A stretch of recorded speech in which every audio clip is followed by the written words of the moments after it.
So I wanted to kind of give you a little brief introduction to probably the first iPhone that I didn't return that I personally kept as my main device. Now, what does this mean? Well, essentially, back in the day, before I started actually keeping my iPhones, I would typically buy them and then return them after I reviewed them, mostly because I didn't have enough money to keep them and I was just getting on YouTube, to be honest. And sometimes I would keep the base models, sometimes I would keep an iPhone 8 or an iPhone XR, but there was an iPhone that I personally kept as the flagship that I completely switched over, and it was actually the iPhone 11 Pro. Now at this time I owned an iPhone 10, and I love that iPhone a lot. You know, I bought a battery case for it, or I just bought a battery case for it, and I personally love that phone. It was amazing, and it really got me introduced to the more flagship realm of iPhones.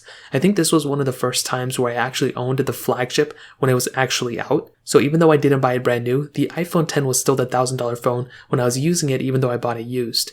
Now with the iPhone 11 Pro, I went ahead and purchased this phone when it first came out. I reviewed it, compared it, all that good stuff. But interestingly enough, when I actually went ahead and, I think it was like the 2-week policy was about to come up, I actually decided to keep this phone. I still returned the 11 Pro Max, but I ended up keeping the iPhone 11 Pro. And the main reason for this was because I love this phone so much. It truly had so much capability within it. And when I look back, this was, first of all, the first iPhone that I didn't return, but this was also the first iPhone that I actually kept as my main device that was a flagship. And when I look back at this iPhone nowadays, I'm still super happy with how this iPhone has pretty much been since the day it came out. It has been a beautiful device, and pretty much every single thing that I've done with this phone so far, it's been a humongous home run in my opinion. I love everything to do with this iPhone, and even now in 2022, I still recommend it, if everyone to go and buy this iPhone if you want to. There's really not too many other devices out there that pretty much top this iPhone for the, introduction and for everything that comes with it.